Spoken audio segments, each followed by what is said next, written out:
Arteta! What a strike! What a screamer! Zola! And a fantastic goal! Arsenal back in it! And here's Limpar, lines it up, finds the net. Arsenal are in front. How do you make a podcast out of a terrible, boring football match? Simple. Just upload content about something else. This is the Arsenal Vision post-match podcast. My name is Elliot Smith, and you can block me on Twitter, Yankee Gunner. So, this is your post-Qarabag podcast. I am going to just quickly summarize what I thought of the match, and then what we're going to do, instead of giving you an hour of, us breaking down a match that really didn't have a lot of incident or importance or value, we are going to give you a freebie from our In the Spotlight series over on Patreon. We are going to give you In the Spotlight Aaron Ramsey and Mesut Ozil. So in just a few moments, you will be hearing that podcast. So it's a series that we do over on Patreon. In fact, just now we have uploaded In the Spotlight Unai Emery. So that is available over on Patreon. And if you sign up, not only would we be super appreciative, and we're appreciative whether you do or you don't, obviously, because you listen and we love you for that, but you will have access to that and all the content, including Tim's match preview videos, ad-free episodes. We have more video content coming and a couple other things, including halftime shows and live commentary and things like that. So in any event, not much to talk about from Qarabag. Welcome back, Koscielny. It was great to see him. Hard to say how prepared he would be to start in the Premier League because there really wasn't much going on with Qarabag. Mesut Ozil back, which was great. He assisted the goal that Lacazette came back and took quite brilliantly. I wasn't super thrilled to see Lacazette starting because I think with 7 matches in 20 days, it would have been better to rest him. But that's okay. We got the win. It was a pretty gentle game overall. He took 1 or 2 knocks that had me worried just because we really don't have a lot of options. It's him and Aubameyang with Welbeck out, but he got through the match and hopefully should be fine going forward. So fingers crossed there. Maybe the big story, the young players. I thought Willock looked great. I thought Maitland-Niles looked great, especially when he moved over to the right wing later in the match. But Sacco was definitely the story of the match. 17-year-old, got his start, showed a lot of flashes of talent, skillful dribbling, great nutmeg, and unfortunately, the ref blows up for the foul after that nutmeg. Otherwise, I think it results in a Mesut Ozil goal, potentially. Could have had a goal at the end, hit the keeper in the face, nearly knocked him out, but still a great debut for him. And if you haven't caught his post-match interview, you should definitely catch it because it's very endearing, including talking about his family, getting him to sleep early. So, that's that. We've got Southampton coming up at the weekend. Tim will have a match preview video for that over on Patreon. Be very, very interesting to see who starts in defense there. That's really the big issue. So we'll see what happens with that. But that's it. That's it for the Europa League group stage. They were pretty much terrible, but we're through, and the draw will be on Monday, so we'll definitely come back with some coverage of that. In any event, we love you, we appreciate you, and what you're going to hear now is over from Patreon, but totally free for you. Enjoy it. It's In the Spotlight, Aaron Ramsey and Mesut Ozil. Okay, it's time to tell you about our friends at enclosedlingerie.com. That's enclosed, ENCLOSED, lingerie. LINGERIE, enclosedlingerie.com. You're going to want to go there right now because they are offering you $35 off any gift of lingerie from their site using checkout code ARSENAL. Enclosed Lingerie is a lingerie of the month gift, similar to beer of the month or flower of the month, but every month you are going to receive high-end luxury lingerie for your partner. This is something that you got to do. It enhances the intimacy and the closeness in your relationship. That doesn't happen on its own. It takes time, it takes energy and effort, and this shows real thoughtfulness. Plus, you don't have to wander around a department store sheepishly. You're getting something with a perfect fit guarantee, so size will never be an issue, and you're going to love giving this gift to your partner. I'm married, I have a toddler, I have a great relationship with my wife, but I have to admit that keeping that closeness is something you have to really focus on, especially as time goes by and your family grows. So this is something you should absolutely do for your loved one. Go to enclosedlingerie.com, enter Arsenal at checkout. You'll get $35 off any enclosed gift, and you're giving something that shows real thoughtfulness, that's unique, that's just for you and your partner. Go there now, enclosedlingerie.com, and enter Arsenal at checkout for $35 off your gift. Do it now. What has 4 arms, 4 legs, 2 heads, and won't stay in its designated position? This is the In the Spotlight episode about Mesut Ozil and Aaron Ramsey. My name is Elliot Smith, and you can block me on Twitter at Yankee Gunner. That's right, for all you beautiful, lovely, wonderful, adorable patrons who we love and are thankful for and couldn't do any of this without you. It is the ever-popular In the Spotlight from the folks that brought you In the Spotlight, Matteo Ganduzzi, and the folks that brought you In the Spotlight, Hector Bellerin, comes In the Spotlight, Mesut Ozil, and Aaron Ramsey, and that was what the whole pithy introduction thing was about. So, without further ado, let's make haste and introduce 2 of the people that will be talking to us about these great players, or if we don't think they're great players, you'll find out momentarily. Tim, you can find him on Twitter at Stilberto. Hello, Tim. Hello there. Clive's on Twitter at ClivePAFC. Hello, Clive. Hello. Hello. So here's what we're going to do. We're going to talk to Tim and Clive. We'll let Scott come in and give us the stats that tell us that all our analysis was wrong. We'll come back and talk to Tim and Clive. We may even sneak Paul on here. So it will be a bumper edition. I hope you have nothing planned this weekend, but there's no club football, so you shouldn't. In any event, let's get down to brass tacks. We're going to talk Ozil and Ramsey, and we'll get to some of the contemporary issues, whether they can play together, where Ramsey might go, whether we were right to pay Ozil what we did and keep him around and what his future looks like. But let's start at the beginning. And let's start with Mesut Ozil. Tim, when Ozil arrived, when we signed him, it was supposed to herald a new era at Arsenal. Let's just revisit for a minute. What was your sensation when it was announced that Ozil was signing? And, what did you feel that it meant for the club at that time? I was like everyone else. I was super excited, and this is coming from someone who doesn't really I don't throw myself into the whole transfers thing that much. But this felt like, I remember the signing of Dennis Bergkamp. I remember where I was. I remember how I found out. Ditto Sol Campbell, and this felt like those. Basically, this was, and particularly I think in the way it happened, where we had this entire summer where people were so frustrated because up to that point we'd only bought Yaya Sanogo, and everyone was so desperate for us to sign someone.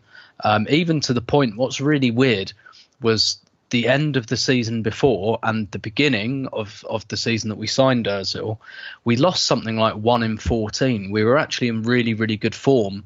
But I think, this was probably like the peak of social media and social media anxiety and things like that.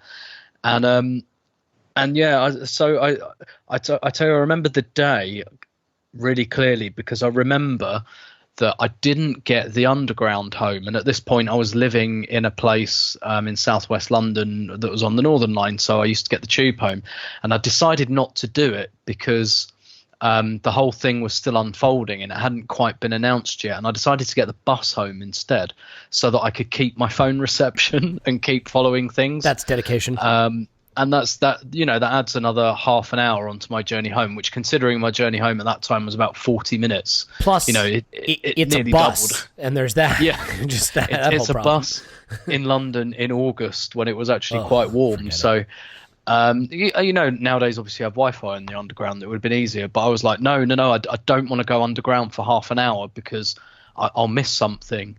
And that's how I felt. And I think there were a couple of other things. I mean, obviously, Gazidis had given us the big sell before that, and he was fairly delicate, actually. He gave it to me personally as well, not just me. But he, during that summer and during the end of the season previous, because you remember, this is when we were renegotiating the sponsorship deals. This is when the Pinata was going to open and we were going to have more money. And Gazidis spent the spring and the early part of the summer inviting journalists. And then, as it turned out, a couple of bloggers as well. I won't name the other people I went along with, but there were 4 of us that went into his office, and he gave us this big sell about how everything was going to change, and this was, here's the money now. We have been holding on a little bit, but this is the dawning of a new era, and he was testing his press line, which was about the quite ill-advised Bayern Munich comments. So there was all that, and then nothing happened for a long time, which contributed to people's anxiety. I think the other thing to remember at this point as well was that we hadn't won a trophy in 8 years and counting at this point. And, a lot of people kind of, particularly thinking of our global support, really only started supporting Arsenal either at the tail end of like the Invincibles era, but like a lot of people had only known like a bit of a barren era in terms of trophies. So actually Mesut Ozil's signing was, and I'm going to sound like Arsene Wenger here, it was like a trophy. It was greeted like that. In fact, I would argue that it was more celebrated, and I bet there are metrics to prove this, that it was more celebrated and it had more traction than Arsenal winning the FA Cup 9 months later. Yeah. So the official metric is fucks given. I'll look it up and see if I can find it. Yeah. Yes, yeah. So and for it felt like finally we're getting what we were promised when we moved into this stadium. Basically, it's like finally this is what people pay hundreds of pounds and in some cases thousands of pounds for season tickets for, this level of player, and it felt like the dawning of a new era. Yeah, it really did. And I think you hit on it there at the very end, especially, is that there was this fear that we were just starting to slip into mediocrity and that the days of Arsenal being able to attract the best players in world football were passing us by. And this was a real statement of intent. Buying a player at the peak of his powers from Real Madrid, one of the biggest footballers in the world. I mean, he had more Twitter followers than the club, I believe, at the time, and may still, in fact. So multiple times that. So it was a real statement of intent that we were not going to slip behind, and obviously didn't necessarily go the way we expected. Clive, putting to one side sort of the euphoria and the reaction to his signing, he came in. The manager initially didn't really play him at the 10. If you remember, I think he tried to play him wide left to get Ramsey and Wilshere into the squad too. But eventually he proved himself as one of the top creative players in the Premier League, nearly breaking the assist record, which I think he should have done. He created the chances to do it. It was some bad finishing that actually let him down in that season. But as far as the first few seasons that he was at the club and winning FA Cups, getting that trophy drought to break, and just the number of chances that he laid on, I mean, would you say that the early portion of his career at Arsenal was a success, or would you have hoped for more from him? No, I think it was a success. I think it depends on where you start from, your baseline. I can remember the Sunderland away game when he set up some chances for Theo Walcott, and we were all doing 2+2. We're thinking, can you imagine Ozil feeding Walcott? When's this going to be fantastic? Finally, Theo's got someone to pass in the ball and then use his speed. And these were the sort of basic sort of sums we were doing at the time. From my angle, Elliot, I just look at his talent and think, wow, he is a unique player and uniquely talented. And to have that in our club was so exciting. And I think what we do at Arsenal so many times, when we have something like this, we then mess around with it. We then mess around with who he plays with, and we don't quite commit to that player, to that individual, to make him as successful as he could be. I sometimes feel we get these baubles in our team and we put them in there and we surround them with lesser lights and say, get on with it. And I think when you buy a player like that, you have to really, really treasure that player's career and make sure it's part of an overall strategy rather than the finishing point, because he, in my opinion, he's not that individual. He is somebody that's part of a collective. He may have superstar trappings and superstar followings and superstar wages, but I don't think he's got a superstar ego. So he isn't that alpha, and I think we needed to surround him with alphas to really bring out his talent, and I don't think we quite did that. So we didn't quite follow through, and that led to the question you just asked, which is a debate. How successful was he in those early times?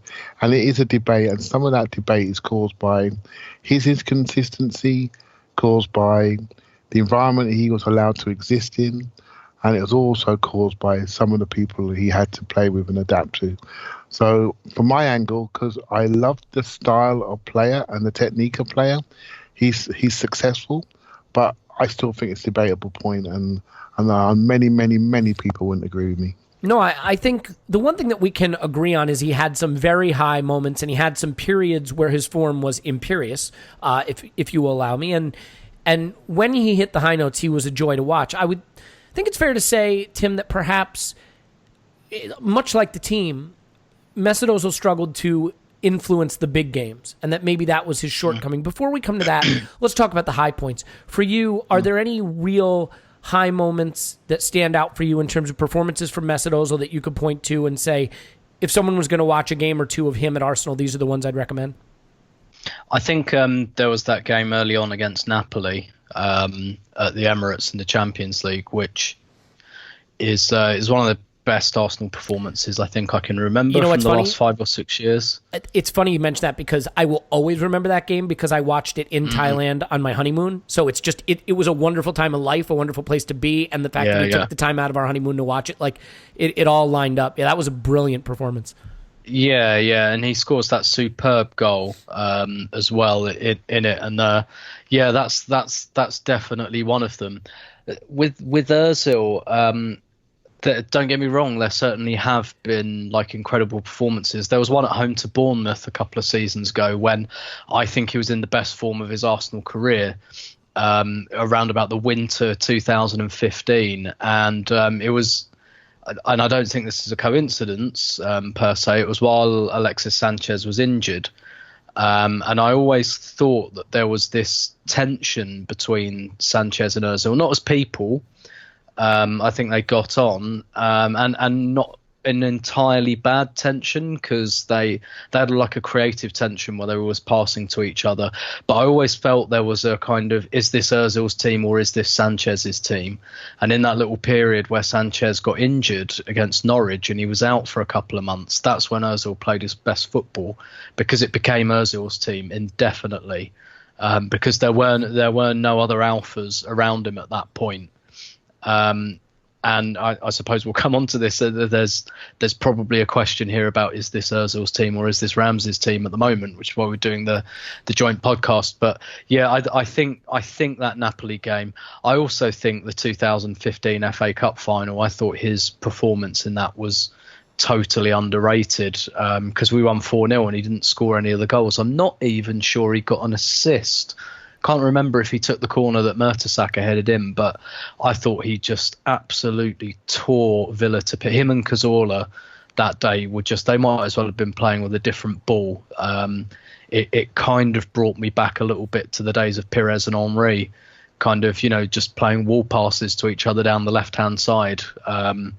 I think that's just a really underrated performance in his career as well. Yeah, there are a few that stand out for me as well. But Clive, let's just point to maybe just a few of the fallow periods as well. I think of the missed. He missed a penalty against Bayern, I believe, in that home leg, and there were a couple of Bayern performances that left a lot to be desired. I think the people that have not fallen totally in love with Mesut Ozil would point to some of the bigger games where he is disappointed, where we were pressed off the ball, where he wasn't able to get on the ball enough and really impose himself. And of course, there's been discussions of body language and things like that, which I think are overplayed. In my mind, Mesut Ozil has been one of the best players in the Premier League during his time at Arsenal. His creative statistics really speak for themselves. But for you, I mean, is it the big games where a player of his stature needs to shine, and is that maybe where he failed to leave the imprint that he should have? I mean, he has got big pluses, but he's also got big weaknesses. So, but this is why I often feel he's been a little bit let down by Wenger. Actually, I think Wenger gave him the creative keys, but he never really gave him the people to protect him. And I think he overburdens people on their weaknesses.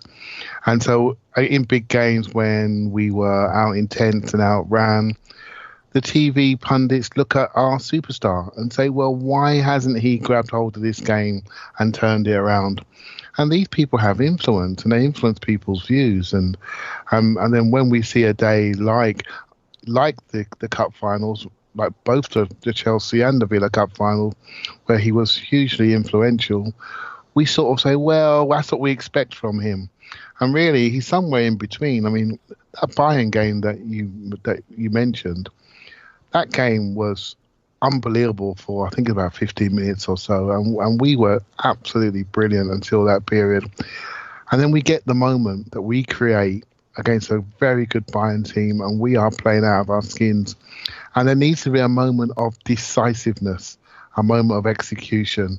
We want our superstar to put the penalty away.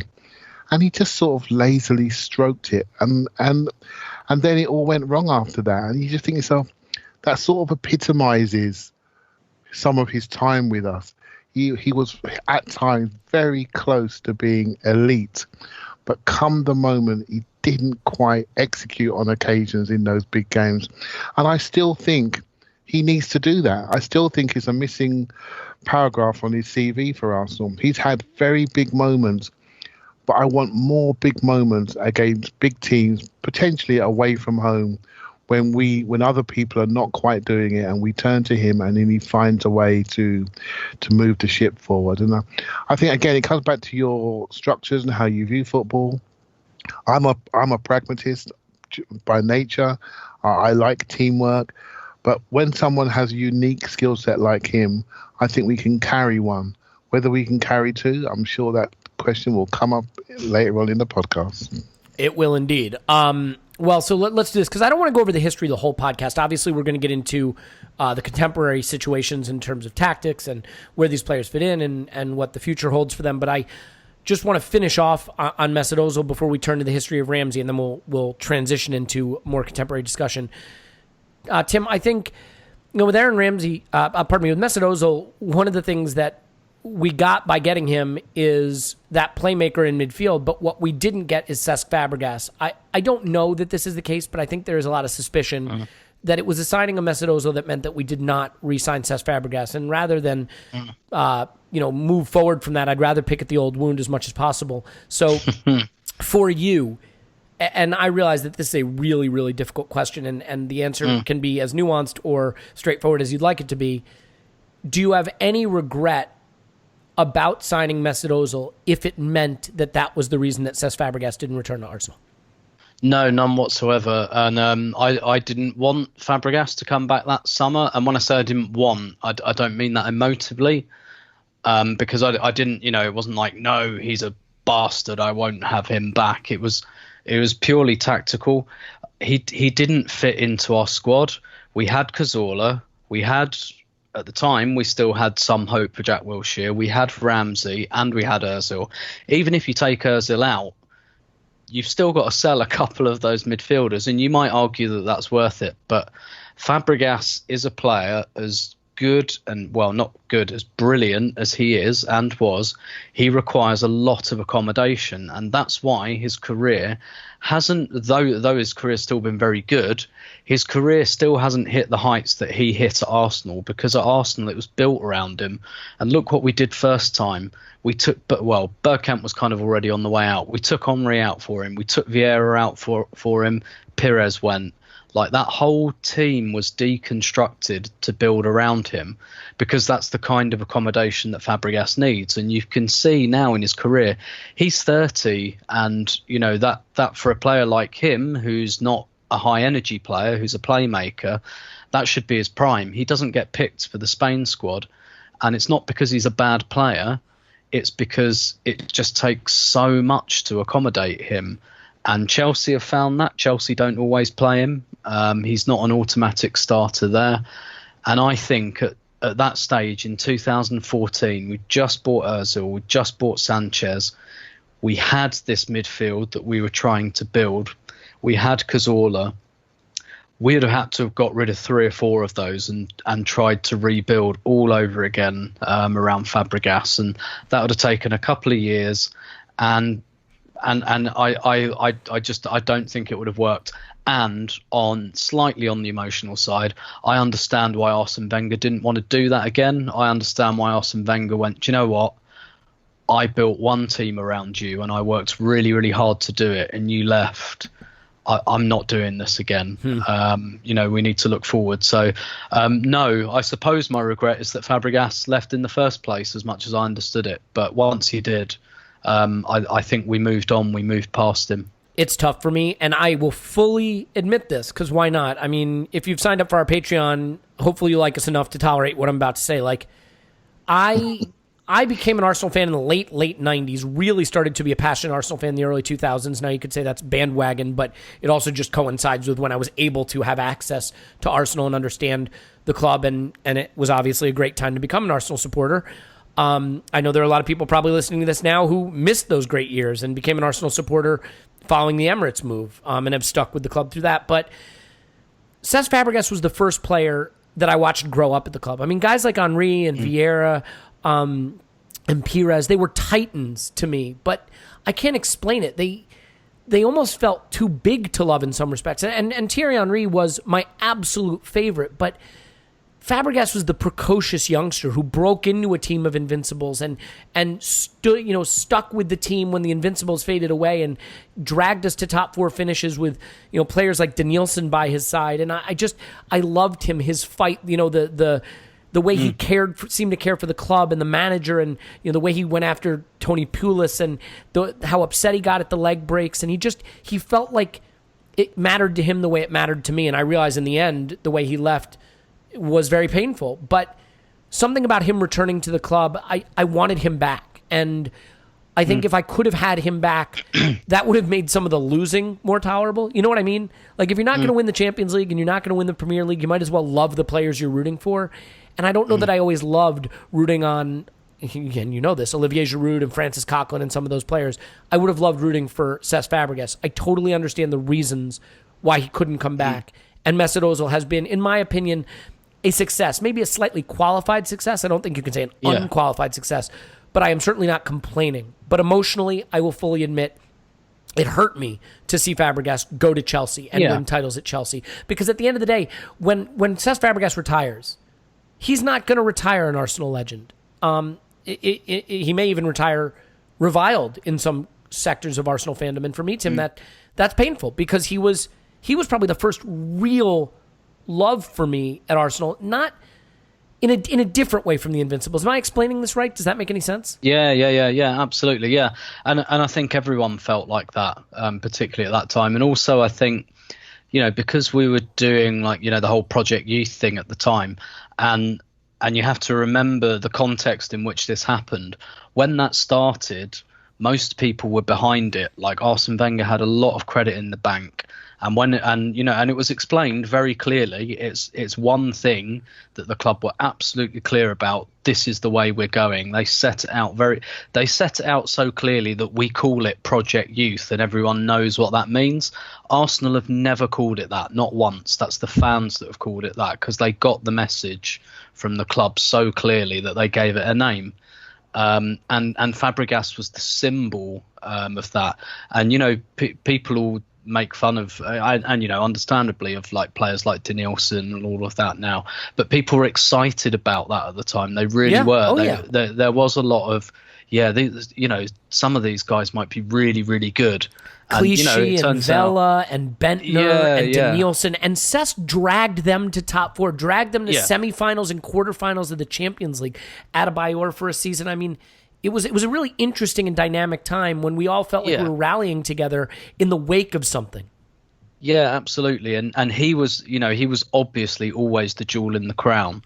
And particularly because Van Persie was injured so often, he was the one that kept that flame alive, basically. And when you think back to, his goal against AC Milan, for example, which, big kind of Fabregas memory, the way he celebrates it, you're right. That felt incredibly meaningful.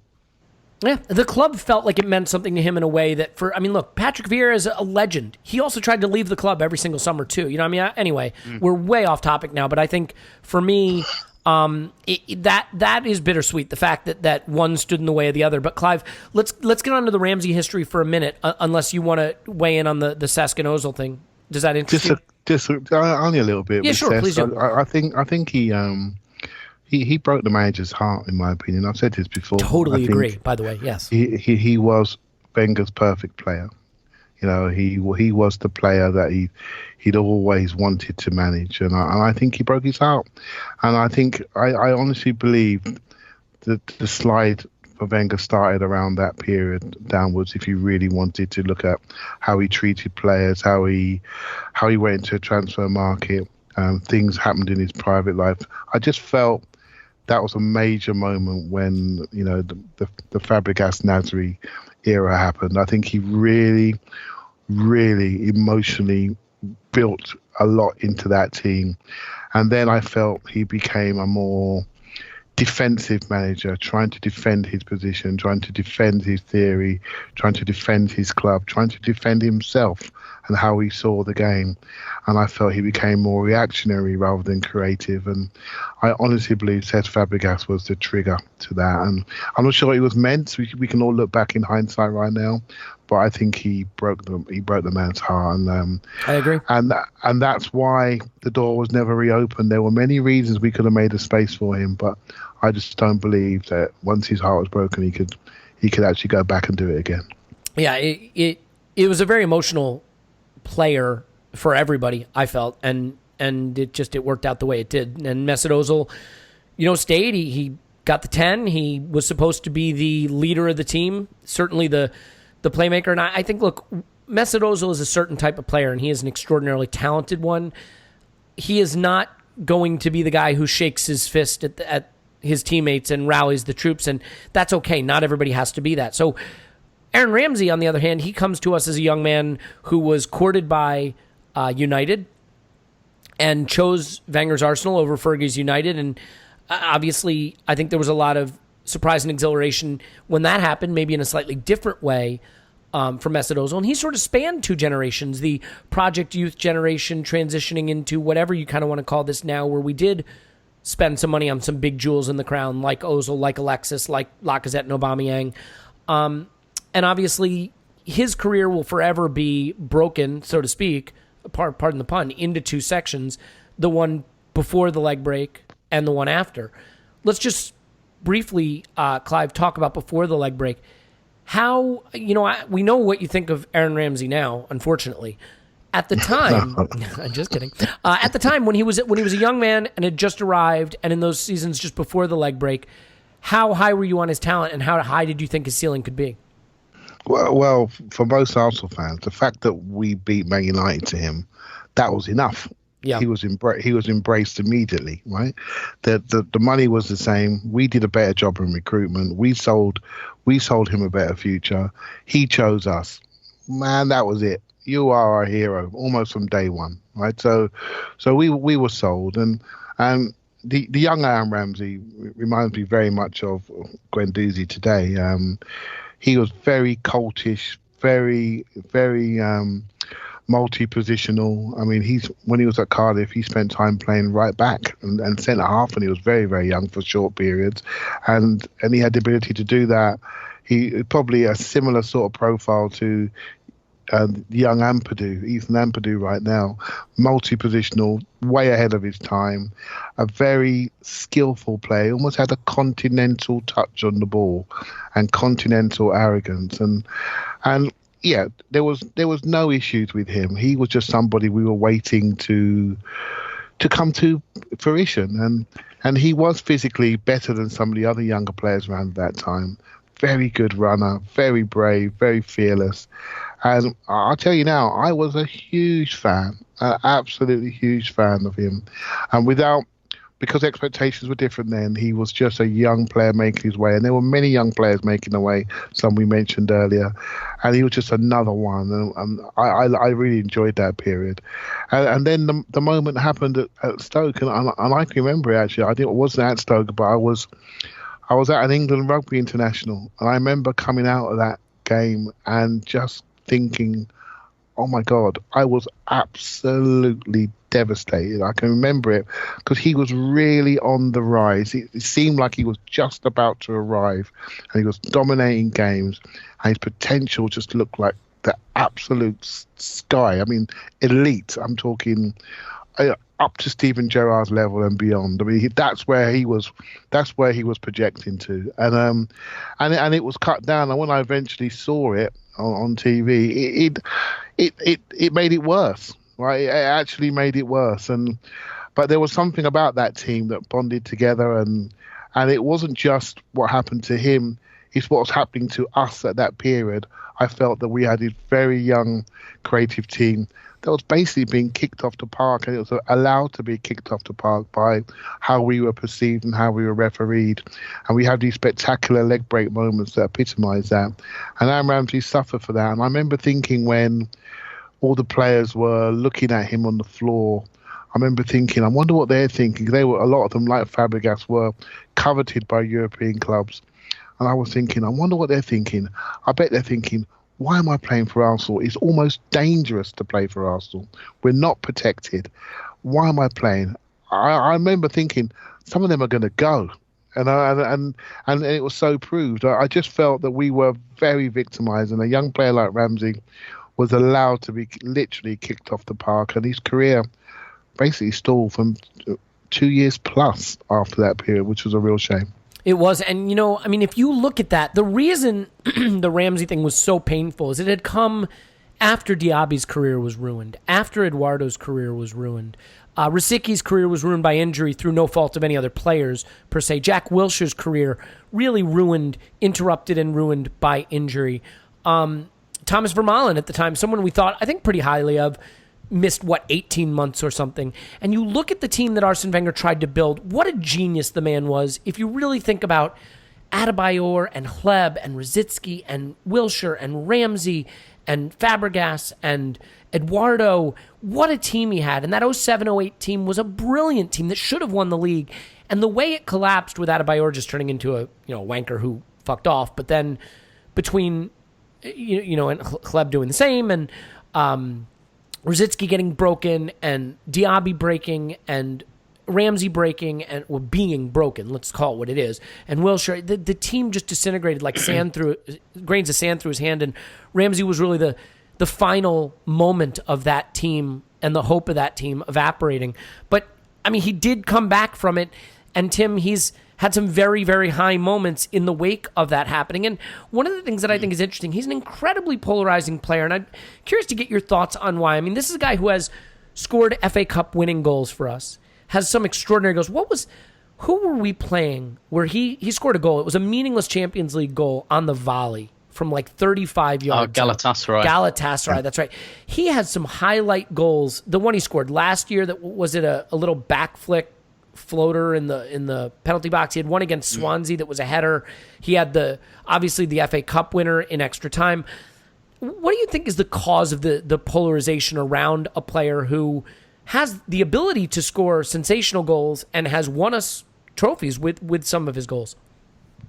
Some of it's not entirely unfounded, and I wouldn't necessarily call it a distaste. Just people who say he's not disciplined enough to hold his position and things like that, and it does things to our shape, which is not entirely unfounded. I think that's always bothered me less, and I think it's been slightly overplayed, but I get it. I also think there's an aspect to which people think that when a midfielder attacks that they're being selfish somehow, whereas actually I think when Ramsey attacks, he's definitely instinctive, but actually it's quite, depending on what system you play him in, it's incredibly useful to the team. In his two best goal scoring seasons, it's been exceptionally useful, because last season we had a fairly up and down Lacazette up front on his own without that much support, and Ramsey really provided that support. And then his kind of breakout season, I guess, in 13-14, we had Giroud up front, who you wouldn't necessarily rely on in front of goal. So he really took up that second striker mantle coming from deep, much in the way that Lampard did, much in the way that Gerrard did. But also I think the thing is with Arsenal, we spoke about this on the last pod, didn't we, about Lucas Torreira, and we've had, and again not entirely misguided, we've had this fixation with the defensive midfielder for years, and it's caused us probably to overrate players like Matthew Flamini and Francis Coquelin, because everyone wants the defensive midfielder that tackles and kicks people and gets angry and points and things like that. And obviously Ramsey's playing in a midfield where he's the attacking midfielder, and people people don't want that from the Arsenal midfielder at that point, because there's this perception that we already have enough in attack. And they want, the bruiser in there. I also think the other reason he can suffer with fans, and I do think this is unjustified, is they see him as flash because of some of the flicks and tricks and things like that. I think people completely misread that stuff. I think they completely misread it. I think they pretty much always think that every single time a player does a back heel or a flick that they're showboating. And with Ramsey, I don't think that's what it is. I think quite often it is the quickest and most efficient way to deliver the ball, and it takes your opponents off guard. And I think that's the context in which he uses those skills.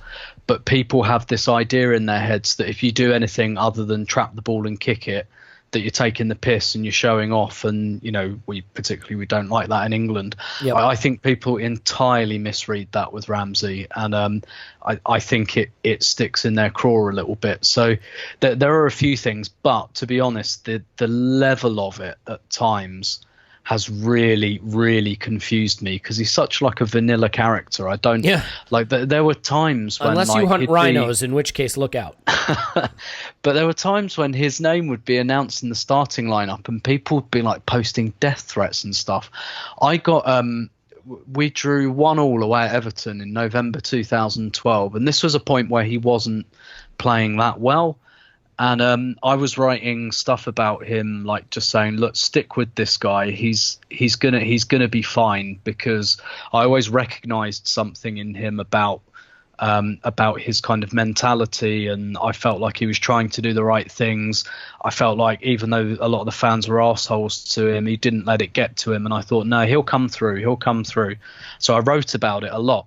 And I was at the urinals at Goodison Park at half time. We were 1-0 down. We eventually drew 1-1. And I was taking a piss, and this guy came up to me and he went, "It's because of cunts like you that we have to put up with mediocre players like Ramsey." Oh, and he actually got aggressive towards me because I'd written stuff about Ramsey that was, and I was just like, this is nuts. This is absolutely nuts. But then again, 6 years later, I look at the world we live in and I think, yeah. It's reflective of what you see in the broader social media, yeah. Yeah, and well, indeed, life. Yes. This is why all these fascists keep getting elected. This is just what happens now. But anyway, so as some of it, the level of it, I still don't understand, to be honest. Yeah, I don't totally understand. And look, I mean, everybody has favorites and everybody has players they like less. I think the thing with Aaron Ramsey is it's difficult because he is a goal-scoring, chance-creating midfielder, and the perception has been that he has been that kind of midfielder by dint of avoiding his other midfield responsibilities. I'm not sure that I buy that argument, but Clive, I think, look, in 2013-14 season, I think he had that phenomenal purple patch where he started the season as, I think, the Leeds leading goal scorer, and he wound up finishing with 10 goals and 8 assists in the season. That was cut short by injury. The problem for me with Aaron Ramsey has simply been that when he's got 8, 10, 12 games under his belt, when he gets a run in the side, he becomes a dominant force. But because of the leg break, he's always had muscular injuries that have popped up, and those have always interrupted his season and prevented him from getting a real run of games going where he can get in a scintillating form. At his best, what kind of player is he? And, for Arsenal to get the most out of a player like this, how do you think he has to be utilized? Well, my thoughts. He's a third midfielder. He's a third midfielder, or he's a third forward. And this is part of the reason why he polarizes. He wants to play in centre midfield in an Arsenal team that generally plays 2 in midfield. Yet he will not adapt his game to that formation. And what he does is he then plays the way he wants to play, and he forces other people to adapt their game. Now, it's really interesting. Wales are playing tonight, and Ryan Giggs has put him as 1 or 2 behind the forward. Emery's come in, and he's put him. Where's he put him? He's put him behind the striker, right? Wenger would always accommodate, and he'd accommodate, in my opinion, in a way, and I do agree with Tim, when we had Giroud, we had more static midfielders around him. If he ran past them then they would fill into where he was, and he would get his numbers, and we all wanted him to do it because our goal scoring was not great, and he was the person we were looking to. But things have changed right now. We've got Ozil, who's a good goal scorer, who can be. We've got other forwards that are very good goal scorers, and I feel you have to adapt your game. And I really feel as a player, I think he's very, very tactically poor. I don't think he feels the game in the correct way for somebody that's a fulcrum player. I think he follows the ball far too much. I think he has I don't think Arsenal fans really, really know him. I think he has a ruthless alpha male personality. He will compete with people in his space. He saw off Jack Wilshere and he's seen off Oxlade-Chamberlain, and he's seen them off by being more consistent than them, and he will make sure he's a dominant factor in the team and the way he uses the ball. This is just the hierarchy of a dressing room, and when you know football and you know a dressing room, you can see this. You can see it on the pitch by the way a player uses the ball, by the way a player promotes himself into certain positions, and how a player then emphasizes parts of his game that's going to make him a success. And I think there are a number of Arsenal fans that can see this in different ways. I do not ever. I mean, I'm a football man that likes to analyze things, but I always be respectful. But I think I can see this player. I really do. I think I can see him. And yes, he has an unbelievable flourish. He is an end product player. But Arsenal have needed something else, and I'm an Arsenal fan, and we've needed something else for a long time. And what disappoints me about this player is I think he's got the capabilities to provide that something else. He could have been one of those two in centre midfield and offer us the security, but he chose to do something else. And other people make excuses for him and say, well, it's a manager that wants to push him on. That may have some truth in it, but in the end, you have to look around you, if you're a football player, professional, and say, I need to do something different today. Right? I need to adapt my game differently for this team. And when fans see that I think they're different to him. And I remember the Chelsea away game. He was unbelievable in that game. Held his position, ran Kante off his feet. It was a 0-0 draw. He hit the post. And I'll tell you what, I remember that performance. I remember his performance against Belgium in the Euros, where he dominated a Premiership Belgian midfield, and he did dominate that game. He was the best player on the pitch, and that's the elite level he can reach to when he really is plugged into a role. And I felt at Arsenal, he has not respected us enough to do what the team has required. He wants to go out there and play the game he wants. And we've had a coach that's allowed him to do this. And our new coach is not going to allow him to do this. And to me, there's no surprise that his time is potentially coming to an end at the club. Yeah, I guess. Look, I think I can also remember you talk about the Chelsea game he dominated, the 0-0. What about the one in the FA Cup final next to Granit Xhaka? What about Manchester City? I mean, he ran the show in both of those games. We know he can do it. And, you know, the interesting thing is I wonder, and Tim, did you want to say the quiet part loud, by the way? No. Okay. So, I mean, the other thing is, now everyone's going to wonder about that. Maybe we'll put that on a future Patreon. I will. So basically, while Clive was talking about, Ramsey being like assertive and alpha male, I was just quietly reminiscing over the time that he punched Robin van Persie in the face in the dressing room. Yeah, there you go. Yeah, I honestly, I think he's a ruthless individual. You have to be an elite sportsman. You have to go, especially with what he's been through. Look, he had his leg broken, and I remember. Yeah, go ahead. Regardless of that, mate. Regardless of that, as you come through academies, there are selection criterias. You're up against tens and tens of other kids. You get through to certain grades. You get your scholarship. You have to make things work for you. You have to be selected. Football is 99.9% rejection. And these ones that reach the level of Arsenal, they're lottery winners. And you have to be ruthless to make sure you're progressing and progressing and progressing. And when you get to a club like Arsenal, you go into a dressing room and there are players like Rosicky and all these people around, and Wilshere. Everyone tells you Wilshere's a golden child. He is not having any of that. He wants their spot. He wants to be the golden child. And you know what? You need that mentality. Don't think because he's a quiet guy and he likes elephant and rhinos that he's not ruthless. He is ruthless. He's a ruthless individual on the football pitch, and I don't want to call him selfish. That's a different word. He's ruthless, and he makes the game work for him. Yeah, and he needs a coach that's going to say, no, you have got amazing talents. I never question his talents. I always question his style and how he goes about the game. I never question his talent. You would be blind not to see his talent. You just have to look at the goal against Fulham to know that. Yeah, but that goal had other people involved in it. And you know what? You made a joke on the last podcast and said you were disappointed that Ramsey scored it.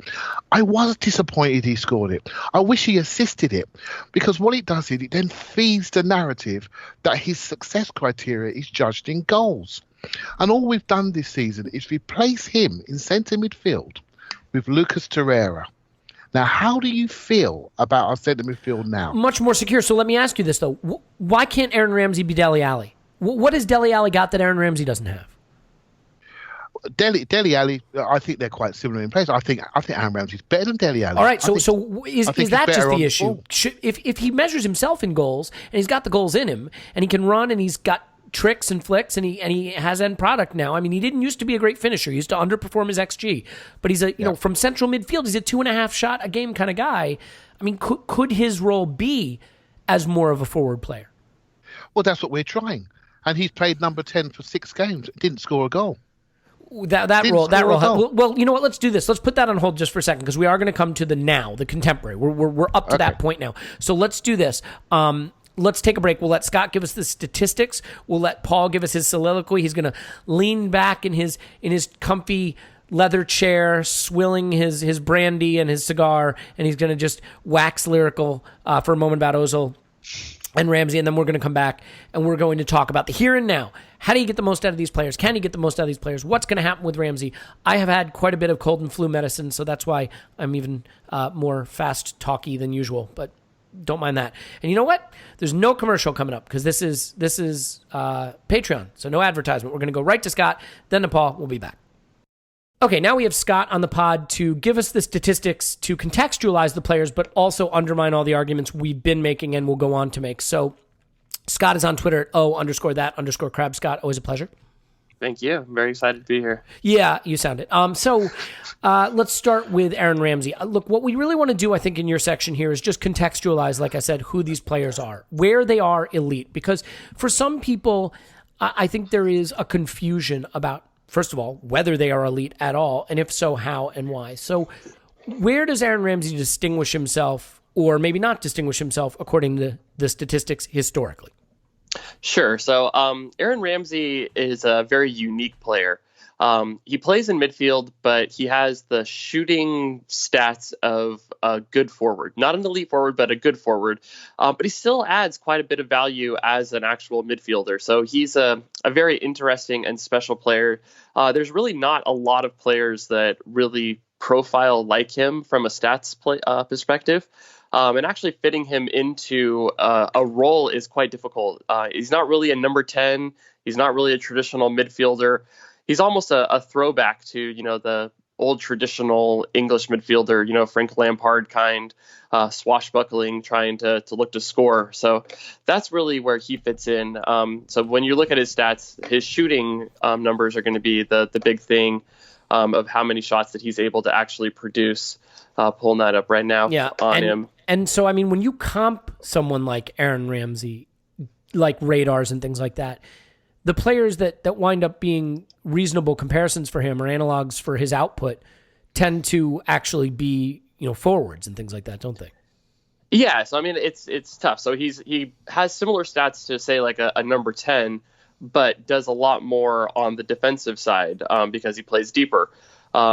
But, if you compare him to, say, an actual forward, he might have less of the assists, or he might have less of the dribbles, because that's not really his forte, because he's used, a little bit deeper, where, those kinds of things aren't going to happen quite as much, and his skills are arriving late in the box to get on the end of shots. So where do we see elite? Say, like, yeah, 2015, 16, his shot numbers, he's 2.4 shots per 90. 2016, 17, he's at 3 shots per 90. Wow. 2017, 18, he's at 2.6 shots per 90. So those are all really good numbers.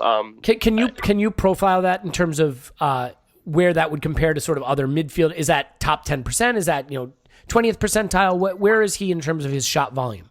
Compared to midfielder, he's going to be in the 90th percentile or higher. Compared to forwards, he's at about the 75th percentile. So it's pretty good. So you are getting good striker shot numbers from a midfielder. So the player that actually really kind of profiles him would be like a Paul Pogba or Phil Coutinho, but both of those guys' shots are from a lot further out in general. Ramsey's special in that his shots in general are going to come from inside the box and very good shooting locations. So then, okay, so for people who say he abandons his midfield role and that's why he has these statistics, you said he actually profiles pretty well in terms of his defensive statistics too, though. So what's the answer for someone who says, I feel like he destabilizes our midfield by leaving it? Statistically, look, stats don't tell you everything about where a player is playing. They just don't. But do they bear out the argument that maybe he's been a more attack-focused player? Yeah, I think he is. But, he definitely doesn't shirk his responsibilities on defense. So, last year he had almost 5 defensive actions per 90, which is, about a 75th percentile number. So, it's not going to be N'Golo Kante, busy, but it's not like he's avoiding things. The one thing that I really would say that he's not good at is actually making his tackles. He has dribbled past quite a bit. Part of that could be that he attempts a lot of tackles that maybe aren't the easiest ones to do. I know a lot of times watching him, he tries the little hook tackle where he comes in from behind and really tries to hook around the player and get the ball. So when he does something like that, it's pretty easy if the player makes a move to get through him and he's gone. But if it does work out, it's an amazing thing. And, Arsenal often on a counterattack after a play like that. So part of that could be a style thing that isn't picked up in the numbers. But I wouldn't say that he's a bad defender or that he doesn't try on defense. But he does. His positioning needs to be covered. So that's why I have always said that he would work best in a midfield 3. Yeah, it's interesting because I think the perception of Ramsey has been that he has destabilized this team with his forward runs. But those runs are what make him really special and where he really has elite contribution. If he gets dribbled past a lot and he's not particularly great defensively, even if he's trying, then it begs the question, is there a better position to play him in? Well, Emery has tried that this season and it hasn't worked. Can you sort of compare his numbers this season? It's not a ton of minutes, but even at a glance, I can tell his shot numbers are way down. Yeah, so kind of looking at things, almost everything across the board is way down from him. So, last year he was at almost 5 defensive actions per 90. This year he's at 3.8. His shots are way down. He's at, just got to find it on here.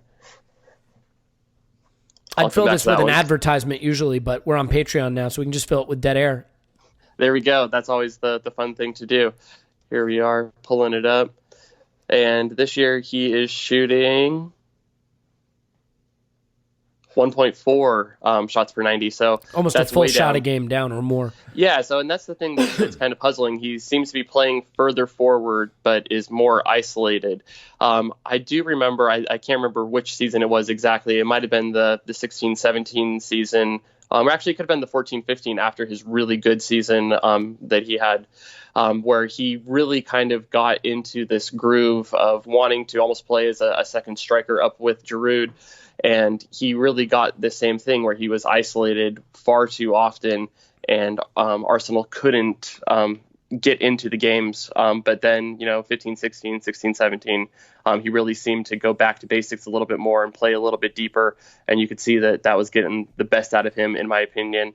And I think that 13-14 season really was the epitome of him as an elite player, where he was able to be partnered with Mikel Arteta, which was able to cover for a lot, which Arsenal haven't been able to really replace. And that really unlocked him so much, where his ability to move forward was maximized. Purely on statistics, if you worked for Stats DNA and you were a quant and your only job was to make a statistical evaluation, there were other people who would evaluate based on other factors. Would you, looking at the statistics, say that this is a player that Arsenal should be backing up a truck full of money to keep at Arsenal, or would you say he's one we can let go?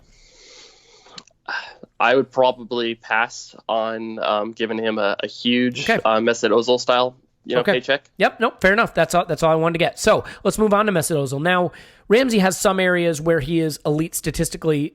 The statistics, regardless of what your eyes tell you, the statistics have traditionally loved Mesut Ozil, correct? Especially mine that look to try to find things that aren't captured in the, getting on the score sheet numbers. So, the assists and goals. So to me, he does so many other things that. What are they? Let's quantify them. What are some of the things that your spreadsheet wants to reach out and touch Mesut Ozil over? So the big thing is his ability to pass the ball. We all know that he is excellent at creating shots for teammates, but he's also really good at, the pre-assist or the hockey assist, where he sets up the player who sets up the final ball. And even with his ability to build from deep, he is so good at finding space, being able to turn, look at the field, and find another player in space.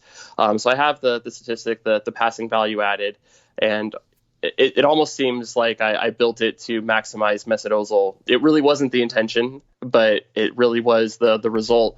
Almost every season going back to 2015-16, he has been the leader or the second player. I think last year he was just behind Kevin De Bruyne, but De Bruyne had a lot more minutes. Who are some of the players Ozil. that are around him? Just to know if this is sort of a fluky thing, or if these are some of the other players we might consider elite.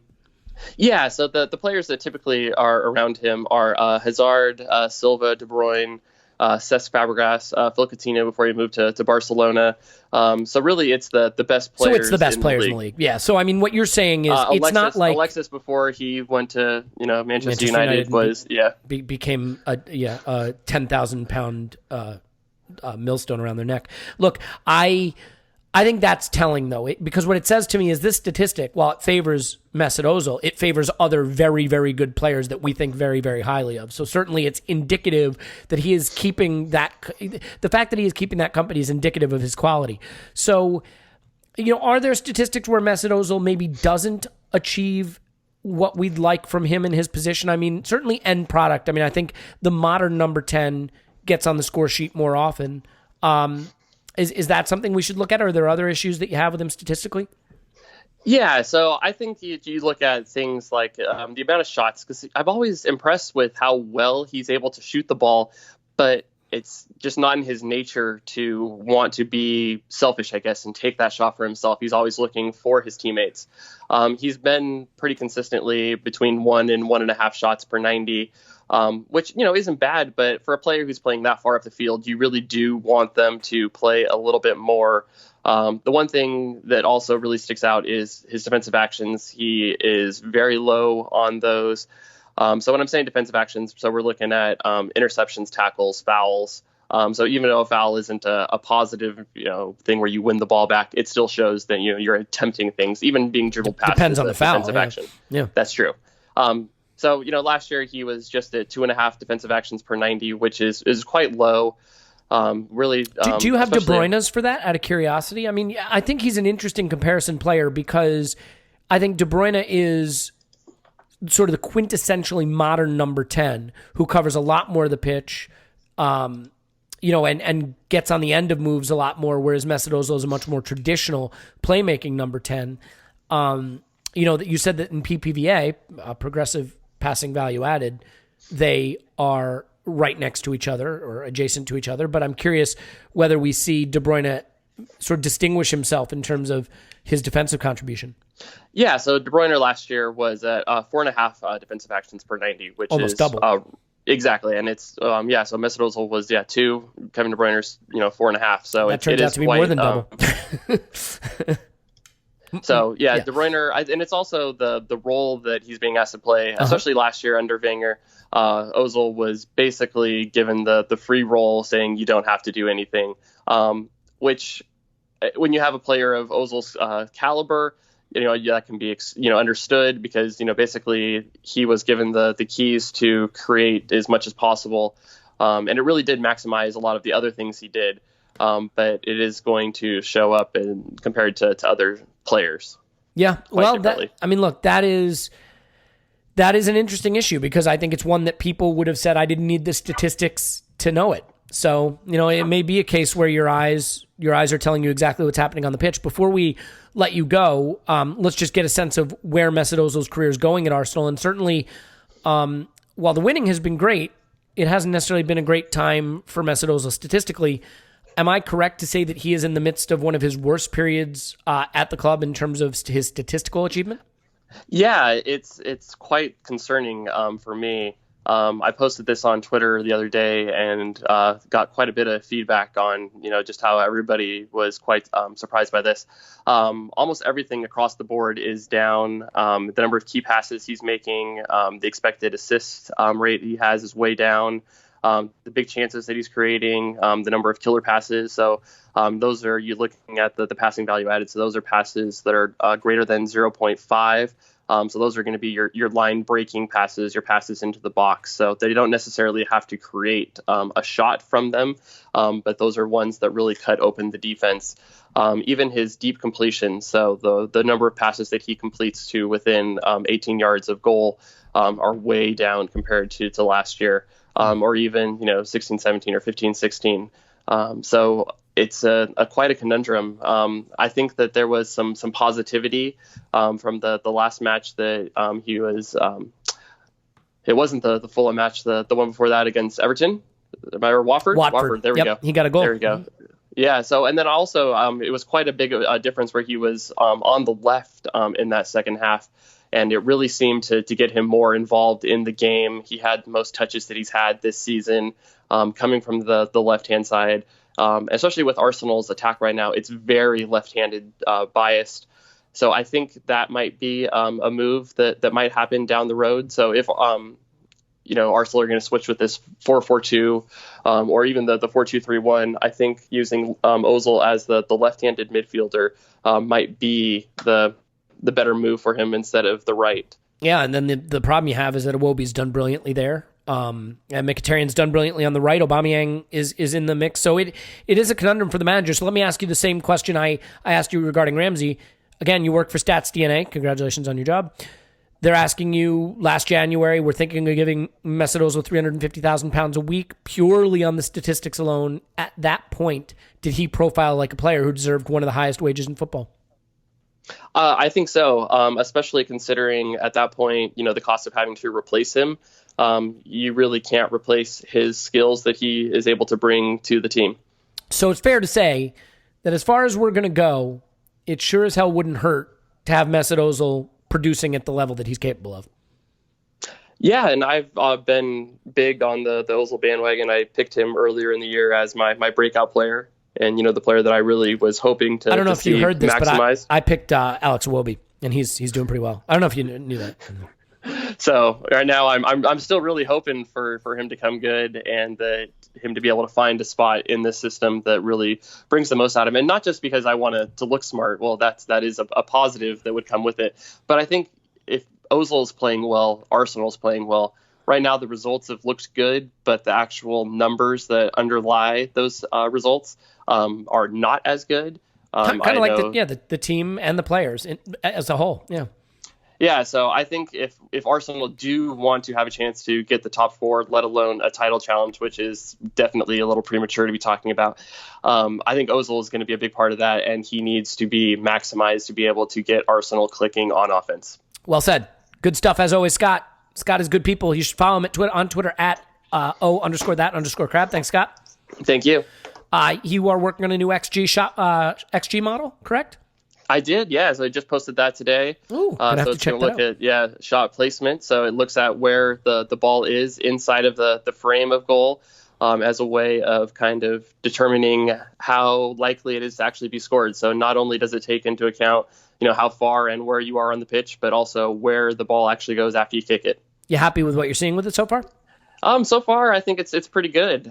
Yeah, so it's one of the things that I think will be interesting to watch. It's going to replace my naive shots on target model, and I think it's going to be interesting. Exciting. So yeah, Well, just a quick thing. Yeah, so if you look at Lacazette, everybody's talking to him about being a good finisher, and the numbers do back that up.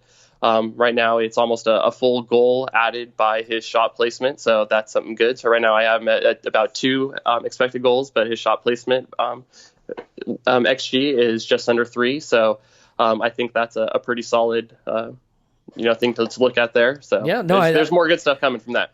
I think, the more time and effort you're willing to put into statistics that help me sound like I know what I'm talking about, the better. So keep it up. Long may it continue. And we'll hopefully talk to you after the, next week we're going to do a listener question one. I'd love to have you on that. So you can answer some stats related questions if you're open to that.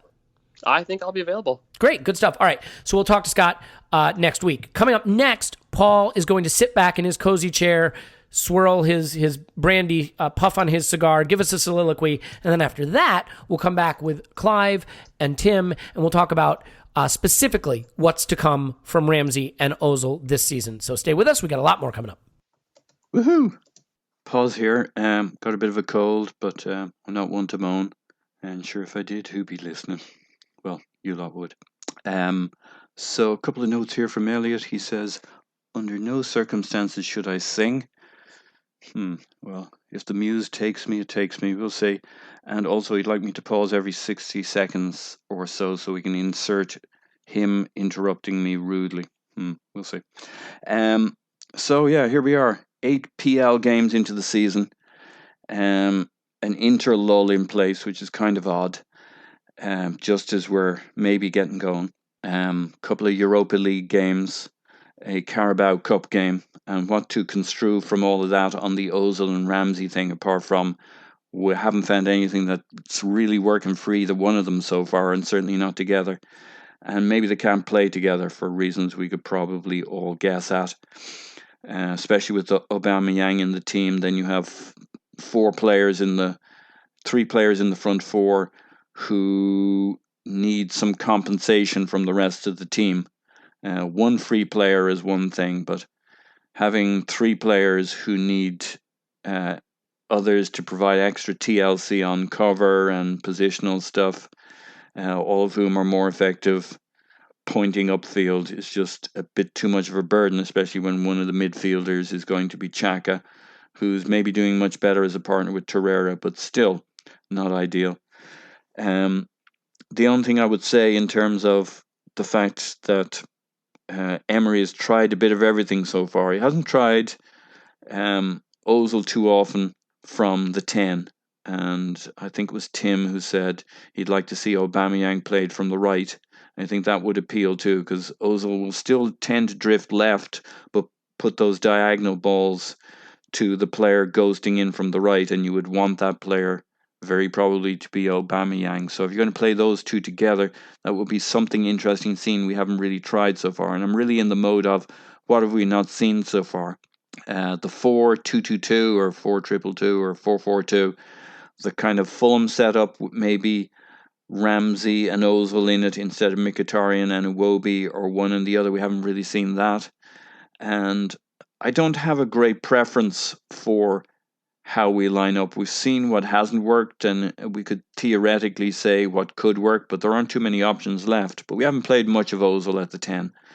We played Ramsey at the 10 quite a lot. We haven't played him in midfield. I feel I've seen that often enough that I don't need that proved to me that as a part of a 2-man CM, he's okay as a CM, but the only reason you're playing him there is because he bombs forward and gets into the box a couple of times a game to create chances, and I'm not super excited to see that again. I love them both. I want us to find ways to make it work. But what I really think is if we get the Leno thing going and the playing out from the back, and the players are still learning that. I mean, we saw Monreal giving a goal away was it against Fulham? Certainly in the last game or two, playing out from the back badly. Now, he's a smart technical player, and if he's confused about what to do and when, it tells you we're still learning the system.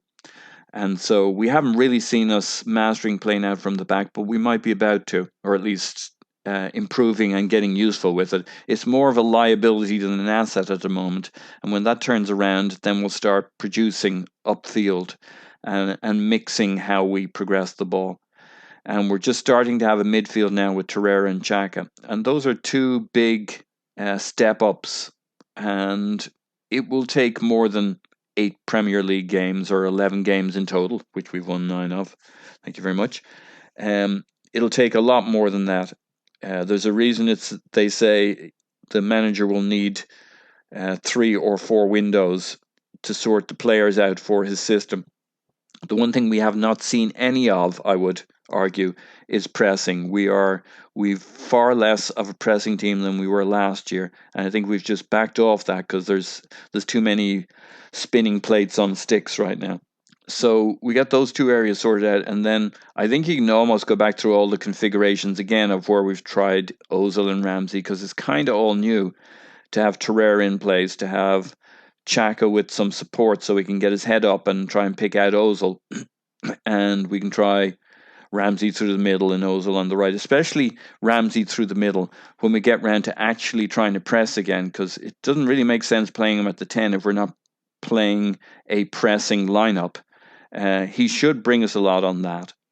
And you could see why Mkhitaryan and Aubameyang and Ozil and Lacazette, he's been very physical and aggressive. When we get round to being a pressing unit up front, I think it kind of changes the question again. And so we're asking why it doesn't work at the moment, and we haven't really pressed since City and Chelsea. The only time we pressed, I would argue, our most aggressive press was in the Qarabag Cup with Danny Welbeck up front, and the front 3 pressed their asses off. And it was kind of pretty impressive, but it stood out as one more experiment, like the 3 at the back in the Europa League, and this lineup against Fulham, which didn't have either of the 2 aforementioned stars in it. And it seems we're cycling through the options, and that's okay. But I think we get to cycle through all those options again. We think we've seen and felt we've seen, starting with getting our defence and our midfield nailed down, and we'll see what we'll see. But for me, Ozil through the middle. Not at all sure how we use Ramsey. Probably in a construct that gives us an extra midfielder or a 4-2-2-2. Otherwise, I don't really know how that works and with his contract situation. And I really, really like Mkhitaryan. I think our 3 best PL attacking performances included the 2 losses against City and Chelsea, and of course the Fulham game, and Mkhitaryan being on the right working with Bellerin and it particularly stood out obviously with Chelsea and Fulham. And I don't know why we don't see more of that, but I guess the manager's still scratching his head on the Ozil Ramsey thing, and he's trying to fix that conundrum. And he wasn't expecting to have to play Aubameyang on the left, so I think there's just a lot more iterations here. I don't know what the answer with the boys are, but put Ozil back in the middle. Not sure about Ramsey, but maybe there's a configuration we can come up with that. But if we get the middle, the defense working, start producing, start creating more supply, and have Torreira and Xhaka get their heads up and find Ozil, because there's no point in having him on the pitch if he's only getting a few touches and a few passes, and get ourselves into the end zone there, into the final third, and then get a pressing game going. And that's when I think Ramsey starts to make more sense again in the front 4, and Ozil to a degree. And we're not remotely pressing at the moment. I think we're the very much the middle of the pack in a very unexciting way in terms of pressing. In other words, we are not pressing. That's really what I have to say on it at the moment. I'm sure the lads did a fine job covering all the other bases, onwards and upwards. But it'll be exciting after the interlull. We're all feeling a bit of foreboding, but optimism. And we'll see what we see. But lots of iterations. Edison with his 10,000 light bulbs till he finally gets one that works right. And I think that's the phase we're in. Okay, we're back. We're back with Tim. We're back with Clive. We're back with me. And now we're going to talk contemporary Ozil and Ramsey. And Tim, let's start with Aaron Ramsey. And let's just start with the very basic question I think that has to be addressed. Do you think that Aaron Ramsey is going to stay at Arsenal? No. Okay, so if Aaron Ramsey is not going to stay at Arsenal, do you think he will leave in January? I think Arsenal would be okay with that. I don't think that it's going to happen, though, because why would you if you were Aaron Ramsey? Take the big payout on a Bozeman. Is that what you're saying? Yeah. Bozeman, whatever, sorry. Yeah. Okay, so then there are some people who would say, oh, let him rot in the reserves. I mean, with all due respect to that perspective, I don't understand how that helps Arsenal. You know, and I'm not really sure what Aaron Ramsey has done wrong. The club could have sold him at any time. We didn't. We missed our window, and now he can leave for free. What is the right way to handle it in your mind? Do you use him sparingly? Do you use him as fully as possible since he's still an Arsenal player? How would you handle it? I'd probably use him as an impact sub. If indeed everything we hear is true and it's just an absolute dead end at this point. I'd use him a bit like we used him against Fulham as an impact sub. And when you look at that goal against Fulham, he scores it. He also starts it from right back. In fact, he goes right back and then he's involved in central midfield and then he goes into the box. And I think in the system that we're playing, if we're not going to play him in the double pivot where Xhaka and Torreira are, I'd play him on the right. If that's what we're going to do, just because it gives him a little bit more freedom. And actually he was playing on the right against Fulham, but so he starts at right back, goes into the centre, the ball goes over to the left, and then he can get in the box. So I think that if we're definitely not going to play him in the double pivot, I think that suits him better. But at this stage, I'd use him as an impact sub. Maybe use him in the Europa League as well. And when I say this, I don't mean it to like punish him, but listen, I love the player and always have. But I said at the beginning of the summer that the time's right to sell, to cash in, because we've got a bit of a problem coming with how to fit him in, and that's how it's turned out. One day an Arsenal manager's going to listen to what I have to say. But so at this point, when I say like use him as an impact sub, I don't mean it in terms of, oh, fuck him. I mean it in terms of he doesn't really fit at the moment and it's not really worth our while trying to make him. So I think as an impact sub against tiring defences, I think he'd be very, very good anyway. In that role, so that's probably how I'd manage it at the moment. Yeah, and I don't necessarily disagree with that, although the interesting thing is that Mesut Ozil didn't play at the weekend and Ramsey did, and we saw how effective he could be. So, Clive, this is where this podcast is going to. This was its inexorable conclusion to some extent, is the discussion of, well, first of all, why don't I let you have a swing at the question Tim got, because I think it's an important one. Do you think that Ramsey will be here for the balance of the season? I think he will go in January. And the only reason, I'm going to put some sums together, right? So he's just about to have twins or just had twins. I've been away for a couple of days and I missed it. So that means he's not looking to go abroad. Would we all agree on that? Right? So if I think there were Juventus rumors as recently as today. Yeah, I saw that. I just can't imagine him going abroad with very, very young children. That's just me as a parent talking, right? So I could be wrong, right? So, and that means he's going to go to a Premiership club, which again I've read that's what he prefers. And there are 2 or 3 clubs that would take him no problem. But Manchester United, Liverpool, and Chelsea, they all play with 3-man midfield, and because there is a market developing for him, they need to secure him. They can't make him sign a contract in January, but by paying Arsenal a 25 million, they get the chance to secure him ahead of time against their competitors. So I think potentially he could go in January. If he chooses to go abroad, he can sign in January, pre-contract, it's done, and then we have to carry him for the rest of the season. And the way Tim's alluded to using him would make perfect sense. That's how I see the story ending. I've always felt that Aaron Ramsey was due to leave Arsenal at this age. I think potential of a new coach maybe made him think again about that. But I also think he should look at his agent and look at himself and say, how have I played my hand here? Have I overplayed my hand? Have I asked for slightly too much? The fact that he never responded to a contract that was on the table for a long time, I felt the club was a little bit insulted by that.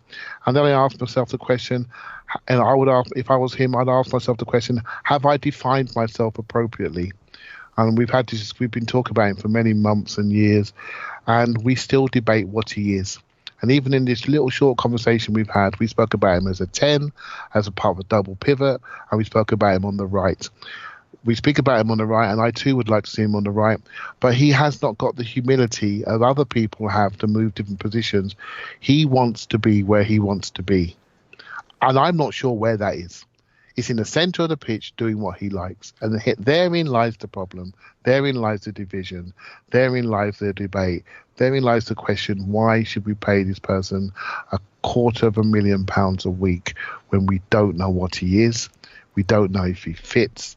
It does not make sense. Yeah, I mean, I think in general, as much as I like the player, I'm probably leaning towards that conclusion. I think it is funny how short-termist we've become, because I saw a lot of people who hadn't cared if Ramsey stayed or went on the heels of the Fulham substitute appearance change their mind and say pay him what he wants. I mean, it is really short-termist right now.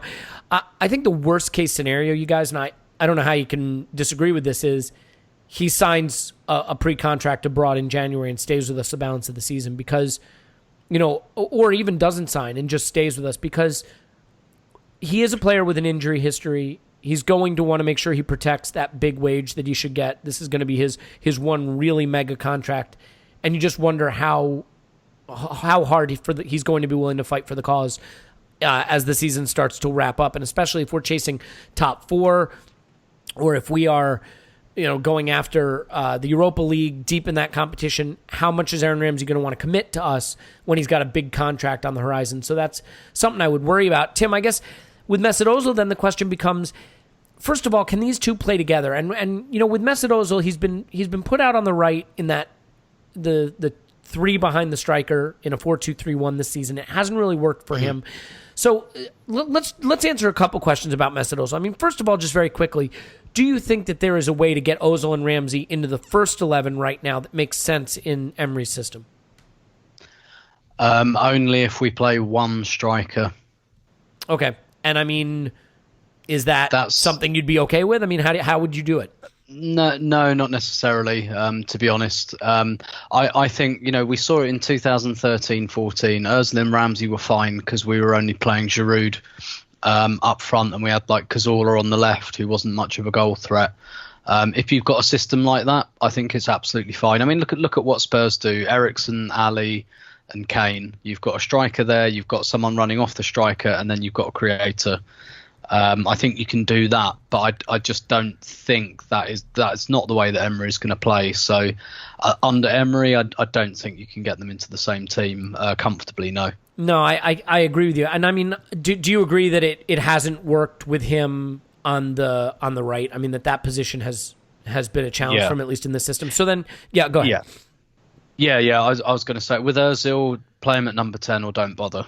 I mean, that sort of feels like what it is. So, especially when we saw this 4-4-2 or 4-2-2-2 that worked really well against Fulham, if that's something that Emery wants to try more often, there isn't really a role for Ramsey, for Ozil in that, is there?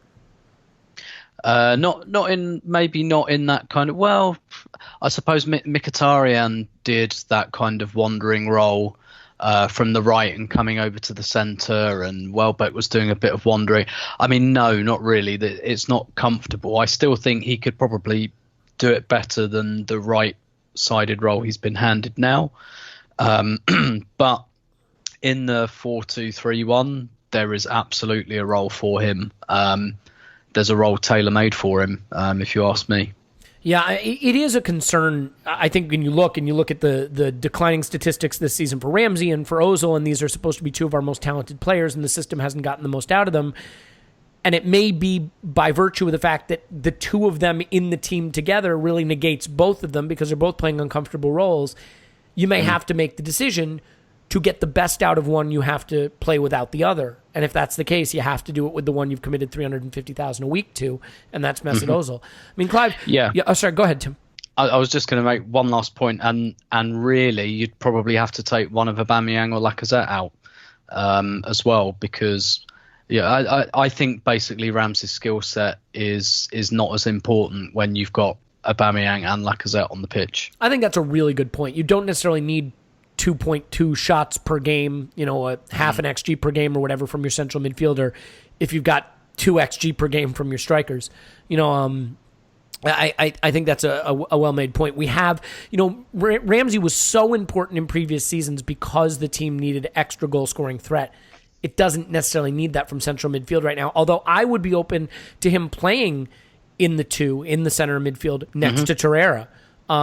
And I think Torreira would give him the freedom to make some of those runs, but I don't think we're going to see that. I mean, Clive, as far as, a couple of things about Ozil. I mean, first of all, let me ask you a tricky question. I don't think there's this is one that you might not want to answer, honestly, but I'll invite you to do so anyway. If we could go back to last January and do it again, would you hold off on giving Ozil the contract we gave him? So context. I think I probably learnt the game through Mesut Ozil more than I've learnt it through any other player. I think he's an encyclopedia to watch. How he finds space, how he uses space, how he manipulates the ball, how he strikes the ball. I mean, how he always keeps people unbalanced. I think he's, in certain scenarios, I think he's technically perfect. Right, so from where my brain is, I know lots of people look at the game in different ways. Yourself, Elliot, you love the game, you love your numbers, and you use that to contextualize your views. And Tim's got an unbelievable historic view of the game and timeline just in his head. And for me, I always look at football as a continuous improvement exercise, and I like to learn through people, and I like to emotionally connect to people and the game. And then I'm learning, statistics through you guys, actually, through you, Elliot and Scott. That's a really dangerous thing if you're learning it from me, just FYI. Yeah. and it's like and so that's my context, that's how I view it. And I look at the club, and I look at, I've got a corporate background, and I look at how you have to always renew your club at certain times. You renew your people to create forward momentum. And the worry about these two players is that we are potentially using their names as comfort because they're big names and we want them near us because they give us comfort. They give us a form of stature. They give us a form where we have players like that, we'll still be Arsenal, we'll still be top table. I know there is a commercial value to all of this, but then I look at progression, I look at go forward, and I look at the talent that's in the world, and I say to myself, is this going to hold us back or push us forward? And if I'm asking that question, that means there's a debate to be had. And there shouldn't be a debate to be had when you're paying somebody £350,000 a week. It should be a slam dunk. It should be a LeBron James type move. Of course you do it. You do it because you have to, because he's the best player in the world. I mean, that may be an extreme, but you know what I mean. He needs to be a franchise player, that alpha that's really going to do something for you. You get that wrong. It can sink your club, not just in terms of financial, but look at what Manchester United are dealing with Pogba, who I think is a brilliant player, but just not getting on with his manager.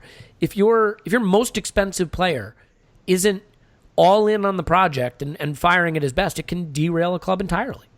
Yeah, absolutely. And then just think this through then a little bit more deeply. We've just seen Arsenal sign with Adidas in this week, and Mesut Ozil is one of their star players, right? So who knows what's going on in the background to help pay for that wages, right? So we only know what we know. We don't know the whole story, right? So this is business. And Arsenal may be getting many millions on that Adidas contract they would not have got if they didn't keep this player at the club. So we just don't know what's going on in the background. Ramsey is also an Adidas player, but he's not a top line player like Ozil is. So for me, I don't think we can keep two. Like I say, Ozil's probably one of my most favourite players from an educational point of view. But if the club said we needed to move forward and we needed to lose them both, I wouldn't cry myself to sleep, because 6 months ago I didn't know who Lucas Torreira was. And that's how things quickly can change in football. There is so much talent out there, and there is talent within our club that would come to fruition if players were moved out of the way. And I think it's important, if we want to rebuild this club after a 22-year period of a manager in charge, we are reaching a critical period in our history. And I think whoever's in charge needs to have as many tools as he needs to rebuild this team appropriately. And so if the decision was made, I would be okay with it. I think we all know one's going to go, more than likely. If two went, it would need some very smart recruitment to make that be palatable. But I think, in hindsight, I think one had to stay. And with Alexis going at the same time, I suppose I get it. The fear was too great, but it probably cost us around £100,000 a week because we were sloppy in our negotiation. Yeah, I think there's a lot in there, obviously, and I agree with a lot of it. I think, Tim, the question then is, we've made the decision, we've committed to the player. Is there an argument for Emery to say, look, that's not my problem. My problem is getting us to win, and I see us winning with two dynamic forwards up front, with players who will stay in the wide spaces like Mkhitaryan and will be supporting them, and midfielders who can break lines and one who can tackle in Xhaka and Torreira, and Ozil's going to have to come in and be a player who plays when the time suits him. I mean, is that a choice that Emery can make, or is that just simply from financially and from a team disruption standpoint not even an option for him? That's a difficult question without knowing the player, because I think from a tactical standpoint, yeah, he can absolutely do that if he wants. Obviously, we have the issue of, can we move him on? And the reason he signed with us in the first place is because we gave him the biggest offer, and nobody else wanted to pay him those wages outside of China in January, and his stock hasn't gone up in the ensuing year, and he's got another year older. Not going to pay us a transfer fee for him and this wage at this point, so he's an Arsenal player, that's for sure. Exactly. And from that, Emery could say, well, all right, make the best of it. I'm not going to have him rotting in the reserves. He'll just play when I say. And we'll just have to suck it up. And largely, let's be honest, the contract was a PR kind of thing, because we'd lost Alexis and we were over a barrel. Same way that Walcott got his contract because we'd lost Fabregas and Nasri, and losing Walcott in and of himself wouldn't have been a massive issue. It's just, image wise. And I don't just mean that from a commercial standpoint either. That gets through to other clubs and other players. You can start to look weak, and not only does that make you less attractive for other players to join, but it also actually, you might end up getting the wrong types of personality joining you. You might get someone going, Arsenal are a bit of a walkover. I can go there for 2 years, agitate for a move, and see you later, I'm off. You end up with a few more Adebayors, for example. So it's not unimportant, this stuff. But yeah, I think Emery's well within his rights if he says, do you know what, I've had a look at this, I've had a good look at this. I want Iwobi, I want Mkhitaryan, and I want Aubameyang and Lacazette, and the others are just going to have to kind of fight their way in. As to how much Ozil would kick up a fuss, so I don't think he's the type of character necessarily that would do it on the training ground, albeit him and the manager have had a little bit of a contretemps. He's more likely, Ozil's power is with his people, as it were. It's PR. That little period he spent on the left wing at the beginning of his second season, like, every newspaper had the Ozil wants to play at number 10. No direct quotes, but they all had that story. We all know where that came from. How did we know? Ozil was given the number 10 shirt this summer. He'd never mentioned that publicly himself. Never a quote from him about how he wanted the number 10 shirt We all knew he wanted it, though. We all knew because, and I'm not necessarily sure this is from him, but from his people, as it were, things have a way of getting out there, and that's why he pays an awful lot of money for PR, and that's why he engenders quite feverish support, tribalist support. I'd say, try criticising Ozil on Twitter and then have a little look at your mentions half an hour later. It ain't fun. He engenders that kind of, and when you look at the guy and you see the guy speak and stuff, you know that doesn't come from him per se, but he's got there's a lot of cerebral power there, so that is where I think the disruption would potentially come from. I don't think he'd kick teacups over in the changing room, but maybe you'd get some stories in the press about what a horrible bastard Emery is, and whether that would cause any conniptions, I don't know. But it's like I say, this stuff is not unimportant, and it's not. You can't just say, nah, fuck all that, just don't play him and that's the end of it. This stuff, it has consequences that are real. Mesut Ozil, when he's on the ball, come on in, Clive. Sorry, mate, but actually, Tim's got me thinking. Actually, and I just said about Ramsey being ruthless, and he's a quiet individual, and people don't recognise that he's a ruthless individual. You know what? The same could be said of Ozil. Tim just really outlined it. When it comes down to it, he is a singular-minded individual that has got a strong personality on the pitch from a playing football side of things, even if his individual personality is quite different. They're both quiet, calm individuals, but on the football pitch, they are loud, they are dominant, they are people that want to do things their way, and when it doesn't go their way, they'll either make other people make it go their way, or they will say, well, I don't want to play in this position, I want to play in this position. There's a similarity between how they approach the game of football.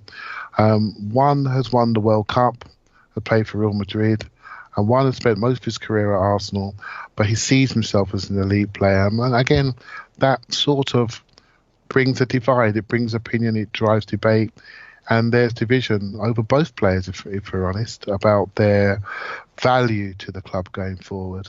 And it's only going to take, football's very short-termist, it's only going to take Arsenal to be linked to somebody that's relevant, that could take their place, and all you need is another 5 or 6 big-time Smith Rowe performances, and the mutterings will start to grow even more.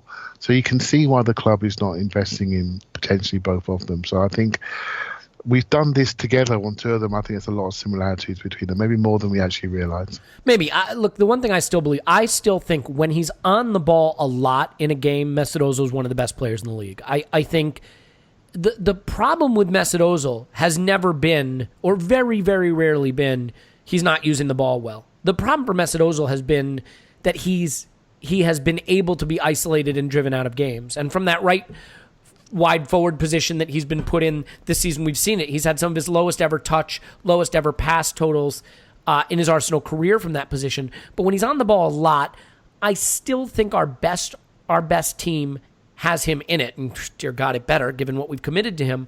But I mean, Clive, real quick, I'll stay with you just for a second. Let's assume I'm right for a second. Let's assume that our best team has Mesut Ozil in it. How would you build around him with the players we have to get the most out of him and the most for the team? Yeah, I think our best team does have him in it. I do think he can play. Let's say we played the box we played at Fulham, which really was a box when we had the ball, as a flat 4-4-2 when we didn't. Yep, right? Totally agree. So he can play either side of that top end of the box, in my opinion. But it's how he plays that position. He seeks the 10, right? He seeks the 10. So whichever fullback he's playing with, he loses that connection, right? So, and we've all seen the past match when he plays on the right and Bellerin's there like a dot on the North Pole, isn't he? On his own, passing back to Mustafi. That's the only option he's got. And then he never gets forward. And you look at the weekend, how much more rounded he looked, how much more confident he looked going forward. So we lose something collectively. But you can't say that he can't do it, because he can. I think he played on the left in the World Cup final, so we know he can do it. Again, it's about pinning him to a position and a role and making combinations. If you play a 4-2-3-1, he's a 10. We all know that. He's a 10. I do like, there will be occasion when we flip between the two, but I'm also, forget the wages, I'm also far more keen that we pick the right players for the right system. And if it is a day, because we're playing away at Everton, and it's a day for Mkhitaryan and Iwobi, we should be comfortable with that, because we've got a big sample size to know away in the Northwest is not his best part of the world, right? He has not done it there at almost any point, maybe apart from Everton, one game actually. But apart from that, he's never really done it there. So, and again, some of the other players that he plays with, their weaknesses are mirrored. He gets dribbled past a lot. Ramsey gets dribbled past a lot. And if you leave Xhaka to cover the gap, you're asking for trouble, right? So, and that's who we were for the last couple of years. So, for me, he's a 10, but I don't dismiss that he can play wide. He just needs to focus a little bit more positionally disciplined. But his game is all about positional indiscipline. But we let him get away because his assist numbers and are just so great. That's his game. We potentially don't give Ramsey the same. I don't give him the same rope to which to hang himself by. Yeah. The reality is that I think you get to a point with these players where you analyze them so much that you almost stop seeing them, if that makes sense. And sometimes I find it interesting to see what, neutrals, or no one's neutral, but other people think of our players, not because I think they know them better, because they don't, but just to kind of refresh my sense of them. And there are definitely some people out there that want to take Aaron Ramsey off Arsenal's hands. I don't know that Mesut Ozil is as admired outside of Arsenal as he is within Arsenal. I mean, Tim, do you think that this sort of tribal love that we have for Ozil has obscured maybe some of the weaknesses in his game? What's your sense of the perception of him as a player beyond the Arsenal diaspora? I think it's wildly differs. And I think he's so divisive as a player. A lot of it's down to taste, what you like as a football fan. And, obviously we've had this 5-year-long debate of this. I don't see what he does. Well, that's because you don't understand football, and I'm simplifying it there. But he is a quite difficult player to appreciate. But at the same time, sometimes I think that is used as an excuse. So when he does have a horrible game, it's like, no, you didn't notice what he did, and it's like, because he didn't do anything. So, you couldn't see it with your eyes, but yeah. If you expand your memory and align your chakras, you'll see exactly what he did. Exactly. If you'd dropped a tab of LSD before you went into the stadium, you'd have appreciated it. And those days are behind me now. I find it's just wildly different, and there's always this storm around him, because he engenders such strong feeling on both sides. So we talked about how he has. And a lot of football's going this way, with the individual, and just look up how many times you see on Twitter, the way footballers are referred to as having fans, much in the way that clubs used to be. There's a big move towards the individual. And I think I read something like Real Madrid overnight lost 4 million Twitter followers when they sold Ronaldo. Yeah, that's incredible. Juventus gained 5 million followers. That is a literal migration because of a player. So that's the kind of world we're living in. And I think Ozil, maybe not quite on the Ronaldo Messi plateau, but not far behind, as a guy, probably a bit like Neymar, someone who really engenders strong feelings on both sides, but for different reasons. There aren't that many people who say things like, I think Ozil's really good. Maybe sometimes he underdelivers on his talent. It's always got to be, he's awful or he's amazing, and you just don't understand. So and I think that goes for inside the Arsenal fan base and outside the Arsenal fan base. And then what happens is, because you have these two extreme narratives going on, people feel the need, understandably, to counter it all the time. So I know, for example, I felt like this with Bellerin a lot over the past few months. I haven't been like tweeting stuff about good stuff he's been doing and retweeting stuff where people say good stuff he's been doing, because I think he's been perfect. But it's like, because he has had flaws in his game. He has had like a fallow period, I think, last season. But personally, I felt the need to counter the narrative that he was terrible and awful and it was all because of his hair. So you create like that natural like extreme to the other side. And so the more you do it, the more people fight against each other and feel the need to make the points. And do you know, one of the things I find the most interesting about Ozil since he came to England is the currency of the assist is like 50 times higher. That's so now. True. Yeah, that's a really good point. People talk about assists like goals now. It's like, he broke, and like, I'm not denigrating any of this, by the way, but he broke the record for assists.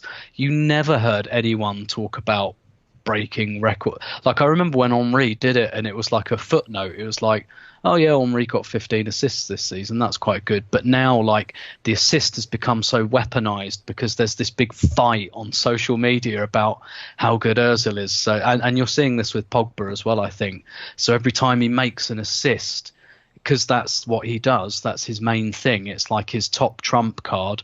Everyone's like, see, he made an assist today, he created 3 key passes. And it's just interesting how in this like narrative and counter narrative, the value of the assist has got, like, if it was a stock, I wish I could have gone back in time to like 2013 and invested bought in stock in the assist. Well, and look, yeah.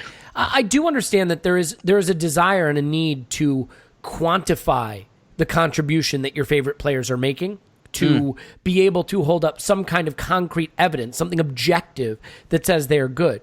If I wanted to have an argument with stats, and if I wanted to be anti-stats momentarily, and if you know me, you know I'm not, it would simply be that it's not good enough to say I thought someone played well today. It's not good enough to say he's one of the best players in the league anymore if you can't find the metrics that quantify that. And that's a bit of a shame, because Mesut Ozil is a delightful, poetic player who can pull off incredible pieces of skill and run a game without ever scoring a goal or providing an assist. But if we can't quantify it, somehow it feels no longer valid. And that is a bit of a shame. And I think, if there's one thing that we need to be aware of as stats continue to gain traction in football, it's that there's something to be said still for watching a game and saying, I thought this player played well.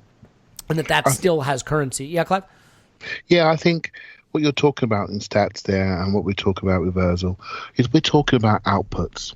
We're talking about the assists. We're talking about what he does. We are talking about the output that we can measure, that we can see, that we can touch and feel. Where my head always goes with players like him is, how can I work on the input? How can I then provoke this player to basically perform more consistently? And I think you have to unlock these players by emotionally triggering them.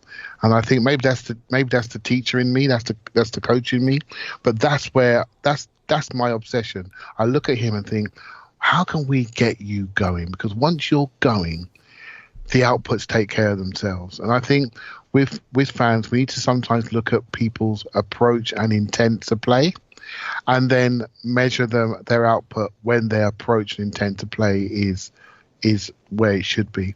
A great example of that is Alex Iwobi recently.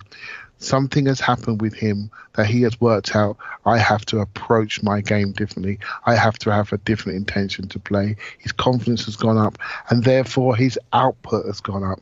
I think as fans, we need to think more about that rather than judging far more on the assist, on the touches, on the passes, on the direction of the passes. Think about the inputs that drive all of that.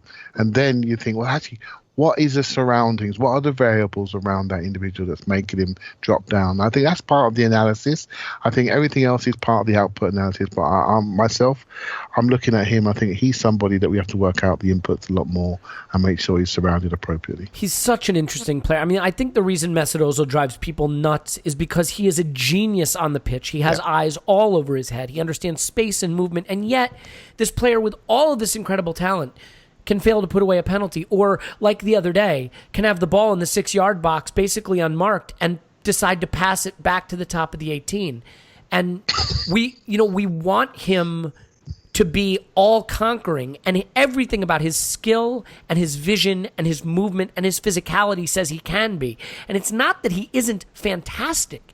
It's that it always feels for me with Mesut Ozil that he is an 8-gear car, a car with 8 gears, and he's only in 6th. Now, 6th gear is still better than most of the other cars on the road, but he's this 8-gear Sportster, and I want him to go up those 2 more gears. And I think that is the frustration with Mesut Ozil. It's watching a great player who could be elite at a level that few ever reach, and feeling that maybe he just fails to get there. Does that make sense? That the criticism of Ozil for me is not that he isn't great. It's that his greatness could be unrivaled, could be unquestioned, could be beyond where it has gone. And the question is, will he get there? And so, Tim, the final question for me is, he's on a huge contract. He's a crucial player this season and beyond. Do you think we will look back at this contract that Mesut Ozil has just signed and say that he made the most of this final few seasons at Arsenal? When all is said and done. Yeah, that's a really difficult question. Look in your crystal ball, and what does it say? I'm to be convinced, but that's not to say I don't think it will happen. Is that like, that's sitting on the fence a bit too much, isn't it? It's super fancy. Yeah. I'm like, if I had to bet, so I don't know is obviously the short answer. If I had to bet on it, I'd say maybe not. But at the same time, I'm completely open-minded to the fact that it could. I tend to think, actually, it might go along a little bit like his Arsenal career has, which is exactly as you described it, really, which is someone who is really good, but probably still slightly under-delivered on their potential. Yeah. You know what's funny? If one thing maybe connects Aaron Ramsey and Mesut Ozil more than anything else, it is that these are two players who I am convinced have talent that is nearly unrivaled in the game and have been good, but not as good at that talent could have made them, if that makes sense. And that both feel just slightly unfulfilled in their potential. And that is always what the funny thing is, people love a player like Francis Coquelin, who feels very limited in talent and gets the most out of it, or even an Olivier Giroud to that extent. The players that frustrate us are the mercurial talents, the ones who are so talented and yet seem to fail to live up to the potential, because we see what they can be and we want them to be that, and we're disappointed sometimes when they're not, even if where they land is still very, very, very good. Clive, I'll ask you the same question just in conclusion. When this contract is said and done, do you think Emery or whoever becomes the coach or whatever happens over the next few seasons, we will look back and say that Mesut Ozil has fulfilled his very great potential at this club in this final contract? I don't think that's going to happen. And the reason why is just that the judge of that will be us, the fans. And when you sign a contract of that number, people have wildly different expectations, and most of them are more than what any human being can deliver, right? So I felt that sometimes you can get too good a deal. The West Ham deal for the ground was too good a deal. It's killing them, right? I think Theo's deal that he got was too good. We looked at him differently on 140. If he was on 110, he was fine. On 140 at the time, we needed more. We didn't accept his down games. We didn't accept that meek little jog he had. We didn't accept that meek little clap when he was getting substituted. We didn't have it. Not at 150, not at 140. We weren't having that. And I think if we hit a little bit of bad form, suddenly we're going to turn around and look for someone to throw oranges at. And I think it will be Ozil because of the contract that he's got. And that's not his fault. He has negotiated that. But I think it's going to be a big part of how we judge him. So I feel that for fans of Ozil, he'll always meet their expectations. In general, it's going to be aligned to our team's success. And if we have some rocky days, I think he's going to be viewed in a slightly negative way, which is a real shame. On 220, I think he meets everyone's expectations, and I think we'll all be happy. I'm going to pull Alex Iwobi will be our breakout player of the season here and say I think Mesut Ozil will win at least one player of the season over the next 3 seasons at Arsenal. How about that? Just because why not? Why not be that guy who goes all negative most of the time and then just says something positive to undermine it? Well, look, I want to thank everybody who's listened to this. We're going to do a mailbag episode next week, basically meaning your questions, and we will actually answer them. I will just read them out, and then people will answer them. None of this other garbage. We are so appreciative to have you as patrons, and we will do our best to continue to put out content for you, including Tim's fantastic preview videos, more in the Spotlight episodes, more additional podcast episodes, mailbag questions, things like that. We do have a shirt giveaway going on the website right now, so you can look for that link, and you can just enter to win an Arsenal shirt, your choice, whatever shirt you want. Sorry, it's not the Adidas shirt, but we don't have it yet. In any event, Tim's on Twitter at Stilberto. Thanks, Tim. My pleasure as always. Clive's on Twitter at ClivePAFC. Thank you, sir. Thank you very much. My name's Elliot Smith, block me on Twitter, Yankee Gunner. We love you. We appreciate you. And we will talk to you next week with a mailbag. So get your questions in. We'll look forward to talking to you then.